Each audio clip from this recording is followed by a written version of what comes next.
Back on Black Monday, 6 head coaching openings in the National Football League. Now, Tom Coughlin, even with 2 Super Bowls, shown the door today in New York as head coach of the Giants.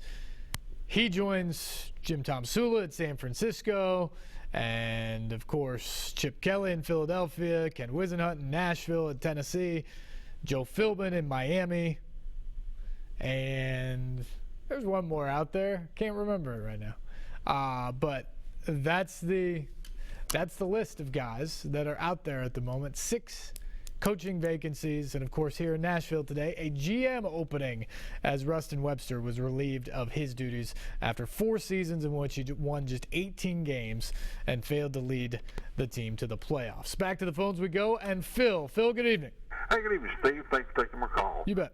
A while ago you were talking about the ownership and stuff.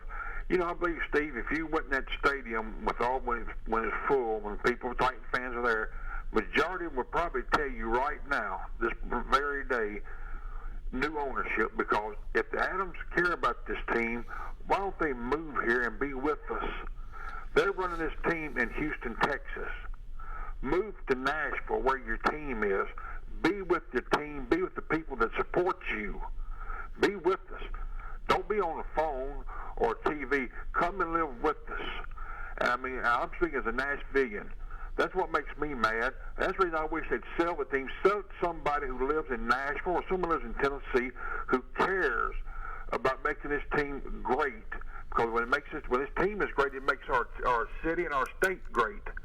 So that's what I got against the people that owns the Titans. Is if you want to move to Nashville and show us that you care about the team and you care about the city, I think we got to make them a good team. We got a great quarterback, but my Lord, he's gonna get killed if they don't get some people around him to protect him and catching the ball and stuff.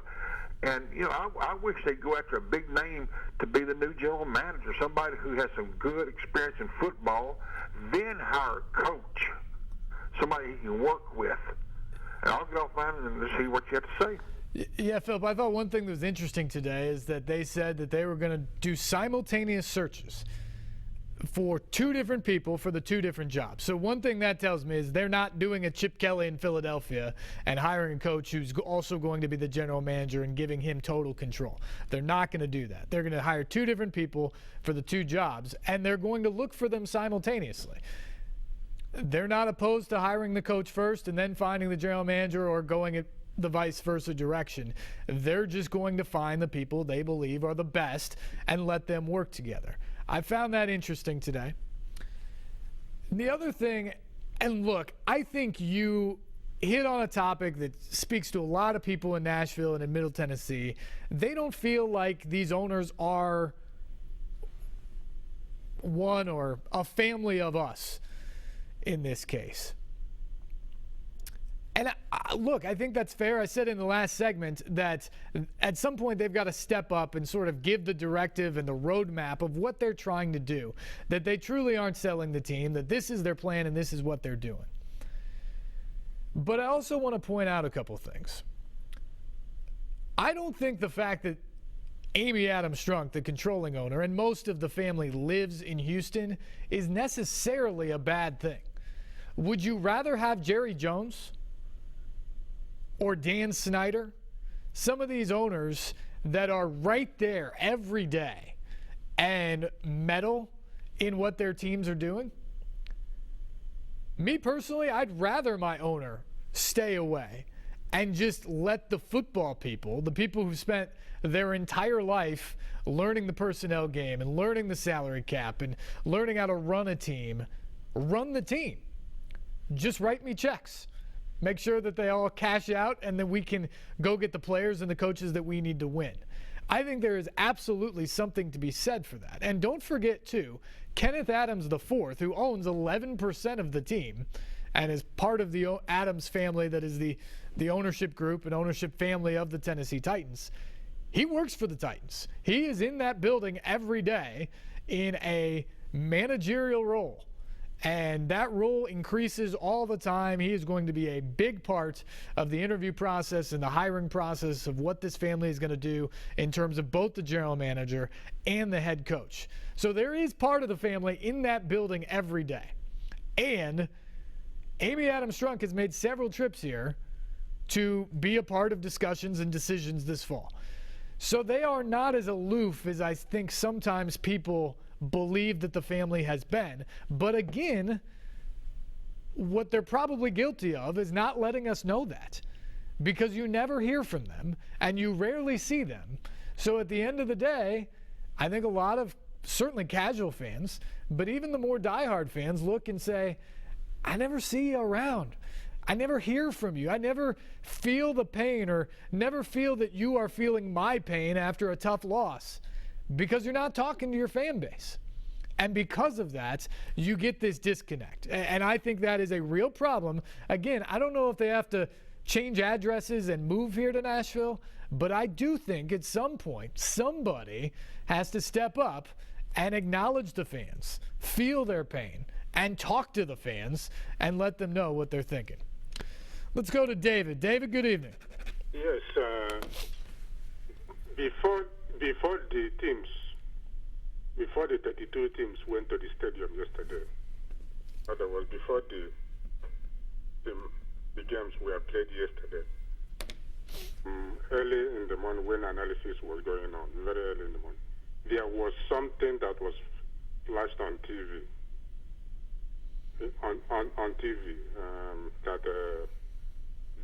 that the NFL, that is the NFL headquarters, and the NFL headquarters have issues they want to talk about issues with the Titans ownership and management. Right. I mean, did you hear about that, or did you see that? Yeah, look, this was a report that came out last night, actually, from the people, Sunday Night Football, and they said that the NFL has some issues with the Titans ownership structure and that they want to get those hammered out.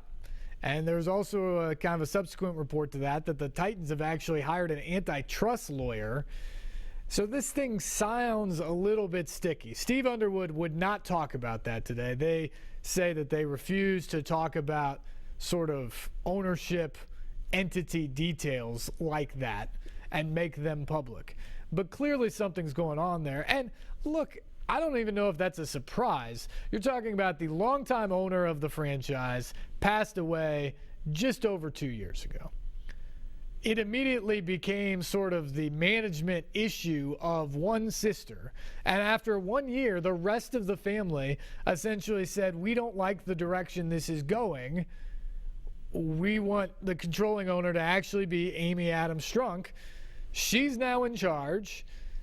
Come up with a plan for where we're going. And that's where we get to Steve Underwood being the president, and vicariously where we get to today with these decisions. So, yeah, there's been a lot of upheaval in this organization in terms of who is actually calling the shots or making the phone calls and all of that from Houston in the last little bit. I think there's more structure within the family today than there was a year ago and certainly 2 years ago when Bud died. I think that is clear. And I also think that whatever that is going on with the NFL right now will be resolved. And frankly, we're probably not going to get many details from it. So, yes, that's an issue. And yes, I think it could be an issue when it comes to hiring a head coach or a GM, because when you're one of those guys, you want to know who you're working for, don't you? You want to know who you've got to answer to. That makes a lot of sense. But here's the bottom line. There's only 32 head coaching jobs and 32 general manager jobs in the National Football League.